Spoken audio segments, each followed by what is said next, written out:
ನಮಸ್ತೆ ಎಲ್ಲರಿಗೂ. ನಾನಿವತ್ತು ನಾನು ಯಾವ ರೀತಿ ಕೋಡುಬಳೆ ಮಾಡೋದಂತೇಳಿ ತೋರಿಸ್ತಾ ಇದ್ದೀನಿ.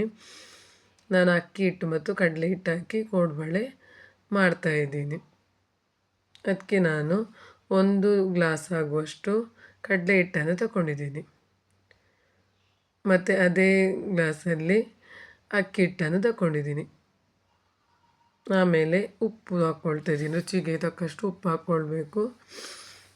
ಆಮೇಲೆ ಮನೆಯಲ್ಲೇ ಮಾಡಿರುವಂತಹ ಮೆಣಸಿನ ಹುಡಿ, ಸಾಂಬಾರು ಹುಡಿ ಏನಾದರೂ ಆಗ್ಬೋದು. ಇದು ಸಾಂಬಾರು ಹುಡಿ ನಂದು. ಆಮೇಲೆ ಅರಶಿನ ಹುಡಿ ಹಾಕ್ಕೊಳ್ತಾ ಇದ್ದೀನಿ.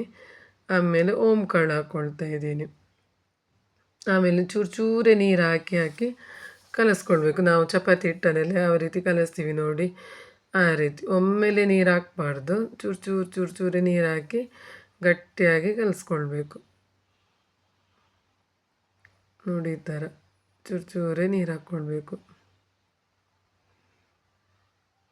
ತುಂಬ ಚೆನ್ನಾಗಿ ಕಲಸ್ಕೊಳ್ಬೇಕು. ಅಗಲವಾದ ಬಟ್ಲಿಟ್ಕೊಂಡ್ರೆ ಚೆನ್ನಾಗಾಗುತ್ತೆ ಮಿಕ್ಸ್ ಮಾಡಲಿಕ್ಕೆ, ಮಾಡ್ಕೊಳ್ಳಿಕ್ಕೆ. ನೋಡಿ, ಈ ಥರ ನೀರು ಒಂದೇ ಸಲ ಹಾಕ್ಕೊಳ್ಲಿಕ್ಕೆ ಹೋಗಬೇಡಿ. ಚೂರೇ ಚಪಾತಿ ಹಿಟ್ಟು ನಾವು ಯಾವ ರೀತಿ ಕಲಿಸ್ಲಿಕ್ಕೆ ನೀರು ಹಾಕ್ಕೊಳ್ತೀವಿ ನೋಡಿ, ಅದೇ ಹದದಲ್ಲಿ ಕಲಿಸ್ಕೊಳ್ಬೇಕು. ನೋಡಿ, ಈ ಥರ ಸ್ವಲ್ಪನೇ ನೀರು ಹಾಕ್ಕೊಳ್ಬೇಕು.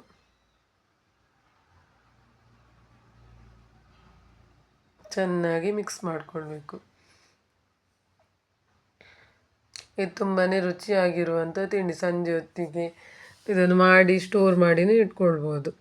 ಆಮೇಲೆ ಮಕ್ಕಳಿಗೆ ತಿನ್ನಲಿಕ್ಕೆ ಸಂಜೆ ಸ್ನ್ಯಾಕ್ಸ್ ಆಗಿ ತಿನ್ಬೋದು. ನಮಗೂ ಅಷ್ಟೇ, ದೊಡ್ಡವರಿಗೂ ತಿಂತಾನೆ ಇರುವಂತ ಆಗುತ್ತೆ. ಆಮೇಲೆ ಸ್ವಲ್ಪ ನಾನು ಎಳ್ಳು ಹಾಕಲಿಕ್ಕೆ ಮರ್ತೋಗಿದ್ದೆ. ಎಳ್ಳು ಹಾಕ್ಕೊಳ್ತಾ ಇದ್ದೀನಿ. ವೈಟ್ ಸೆಮ್ಸಿಮ್ ಅಂತ ಹೇಳ್ತಾರಲ್ಲ, ಅದು ಎಳ್ಳು. ಅದನ್ನು ಮತ್ತೆ ಹಾಕಿ ಚೂರು ನೀರು ಹಾಕಿ ಮಿಕ್ಸ್ ಮಾಡ್ಕೊಳ್ತಾ ಇದ್ದೀನಿ. ಅದು ಮತ್ತೆ ಹಿಟ್ಟು ನಾವು ಕಲಸಿದ ಮೇಲೆ ಡ್ರೈ ಆಗ್ತಾ ಇರುತ್ತಲ್ಲ, ಸ್ವಲ್ಪ ಮತ್ತೆ ಎಣ್ಣೆ ಹಾಕಬೇಕು. ನೋಡಿ, ಈ ಥರ ಚೆನ್ನಾಗಿ ಕಲಿಸ್ಕೊಳ್ಬೇಕು. ಈ ಹದದಲ್ಲಿ ಕಲಿಸ್ಬೇಕು. ನೋಡಿ, ಇದು ಚಪಾತಿ ಹಿಟ್ಟಿನ ಹದದಲ್ಲಿ, ಅದಕ್ಕಿಂತ ಸ್ವಲ್ಪ ಗಟ್ಟಿ ಬಂದಿದೆ. ನೋಡಿ, ಈ ಥರ ಈ ಹದದಲ್ಲಿ ಕಲಿಸ್ಕೊಳ್ಬೇಕು. ಟೀ ಜೊತೆನೂ ಸಂಜೆ ಹೊತ್ತು ತಿನ್ನಲಿಕ್ಕೆ ತುಂಬ ರುಚಿಯಾಗುತ್ತೆ. ಆಮೇಲೆ ಅದ್ರ ಮೇಲೆ ಎಣ್ಣೆ ಹಾಕ್ಕೊಳ್ತಾ ಇದ್ದೀನಿ.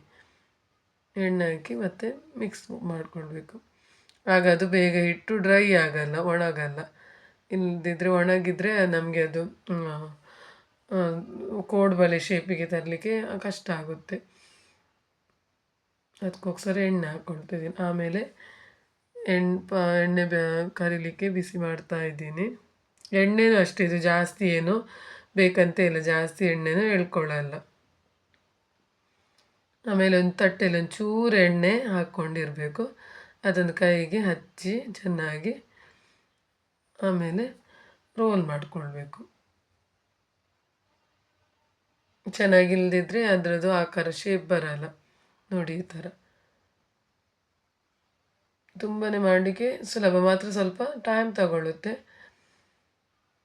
ಆದರೆ ತಿನ್ನಲಿಕ್ಕೆ ತುಂಬಾ ರುಚಿಯಾಗುತ್ತೆ. ಒಂದು ಸ್ವಲ್ಪ ಜಾಸ್ತಿ ಮಾಡಿ ಇಟ್ಕೊಂಡ್ರೆ ದಿನ ಚೂರು ತಿನ್ಬೋದು. ಮಕ್ಕಳಿಗೆಲ್ಲ ಸ್ನ್ಯಾಕ್ಸ್ ಆಗಿ ಕೊಡ್ಬೋದು. ಮನೆಯಲ್ಲಿ ಮಾಡಿರುವ ತಿಂಡಿ ಆಗಿದ್ರಿಂದ ಆರೋಗ್ಯಕ್ಕೆ ಒಳ್ಳೆಯದು. ನೋಡಿ, ಈ ಥರ ನೋಡಿ, ಈ ಶೇಪಲ್ಲಿ ಬಂತು. ಇಷ್ಟೇನು ಕಷ್ಟ ಏನಿಲ್ಲ, ತುಂಬಾ ಸುಲಭ. ನಾವು ಅದೆಲ್ಲ ಕರೆಕ್ಟಾಗಿ ಇದೇ ಅಳತೆಯಲ್ಲಿ ಮಾಡಿದರೆ ಸರಿಯಾಗುತ್ತೆ.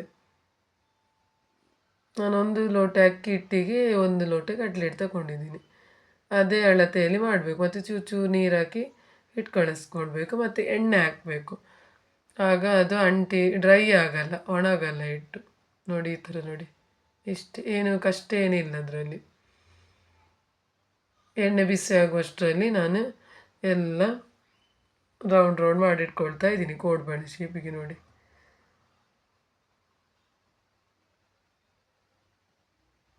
ಈ ಥರ ನೋಡಿ, ತುಂಬಾ ಚೆನ್ನಾಗಿ ಶೇಪ್ ಕೂಡ ಬರ್ತಾ ಇದೆ. ನೋಡಿ, ನಾವು ಎಣ್ಣೆ ಹಚ್ಚಿರೋದ್ರಿಂದ ಅದು ಹಿಟ್ಟೇನು ಡ್ರೈ ಆಗಲ್ಲ. ಡ್ರೈ ಆದರೆ ನಮಗೆ ಈ ಥರ ಶೇಪ್ ಬರಲ್ಲ, ಬಿಟ್ಟು ಹೋಗುತ್ತೆ.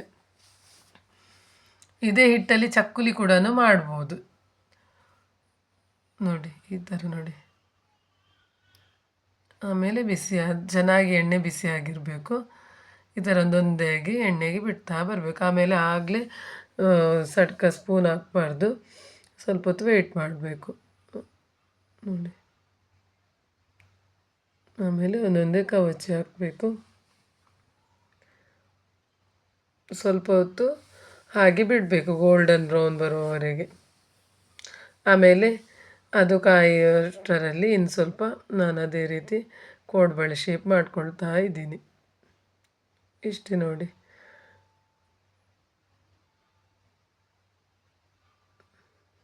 ಈ ಥರ ಶೇಪ್ ಮಾಡ್ಕೊಳ್ಬೇಕು, ಒಂದೇ ಅಳತೆಯಲ್ಲಿ ಮಾಡಬೇಕು, ಇಷ್ಟೇ ದಪ್ಪದಲ್ಲಿ. ಅಂಗಡಿಯಲ್ಲಿ ಸಿಗೋ ಕೋಡುಬಳೆನೂ ಇದೇ ರೀತಿ ಇರುತ್ತೆ ನೋಡಿ.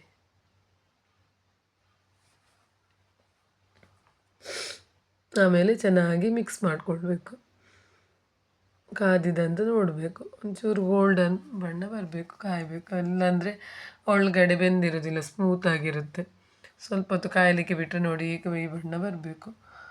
ಸ್ವಲ್ಪ ಹೊತ್ತು ಕಾಯಲಿಕ್ಕೆ ಬಿಟ್ಟರೆ ಅದು ಕ್ರಿಸ್ಪಿ ಆಗಿರುತ್ತೆ. ಮಕ್ಕಳಿಗೆ ಅಂತೂ ತುಂಬ ಇಷ್ಟಪಟ್ಟು ತಿಂತಾರೆ. ನಮಗೂ ಅಷ್ಟೇ, ದೊಡ್ಡವರಿಗೂ ತುಂಬಾ ಇಷ್ಟ ಆಗುತ್ತೆ ತಿನ್ನಲಿಕ್ಕೆ ನೋಡಿ. ಯಾವ ರೀತಿ, ಈ ರೀತಿ ಫ್ರೈ ಆಗಬೇಕು, ಇಷ್ಟು ಫ್ರೈ ಆಗಬೇಕು, ಇಷ್ಟು ಗೋಲ್ಡನ್ ಬಣ್ಣ ಬರಬೇಕು, ಆಗ ಕ್ರಿಸ್ಪಿಯಾಗಿ ಬರುತ್ತೆ. ಆಮೇಲೆ ಇನ್ನೊಂದು ಸ್ವಲ್ಪ ಮಾಡ್ತಾ ಇದ್ದೆಲ್ಲ ಅದನ್ನು ಎಣ್ಣೆಗೆ ಬಿಟ್ಕೊಳ್ತಾ ಇದ್ದೀನಿ. ಈ ಥರ ನೋಡಿ, ಒಂದು ರಿಂಗ್ ಶೇಪಲ್ಲಿ ಮಾಡಿಕೊಳ್ಬೇಕು, ಸರ್ಕಲ್ ಶೇಪಲ್ಲಿ.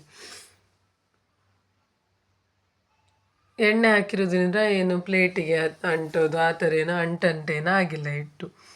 ಮತ್ತು ಗಟ್ಟಿಯಾಗಿ ಕಲಿಸ್ಕೊಳ್ಬೇಕು. ಎಲ್ಲ ಚೆನ್ನಾಗಿ ನೀಟಾಗಿ ಕಲಸಿದ ಮೇಲೆ ಸ್ವಲ್ಪ ಎಣ್ಣೆ ಹಾಕಿದರೆ ಚೆನ್ನಾಗಿ ಬರುತ್ತೆ ನೋಡಿ. ಎಷ್ಟು ಚೆನ್ನಾಗಿ ಬಂದಿದೆ. ಇಷ್ಟು ಫ್ರೈ ಹಾಕಬೇಕು, ಇಲ್ಲಾಂದರೆ ಒಳಗಡೆ ಎಲ್ಲ ಬೆಂದಿರೋದಿಲ್ಲ. ತುಂಬಾ ಒಳ್ಳೆ ಒಂದು ಸ್ನ್ಯಾಕ್ಸ್ ಅಂತಲೇ ಹೇಳ್ಬೋದು. ಓಕೆ ಫ್ರೆಂಡ್ಸ್, ಇದೇ ರೀತಿ ನನಗೆ ಸಪೋರ್ಟ್ ಮಾಡ್ತೀರಿ. ಸಬ್ಸ್ಕ್ರೈಬ್ ಮಾಡಿ, ಲೈಕ್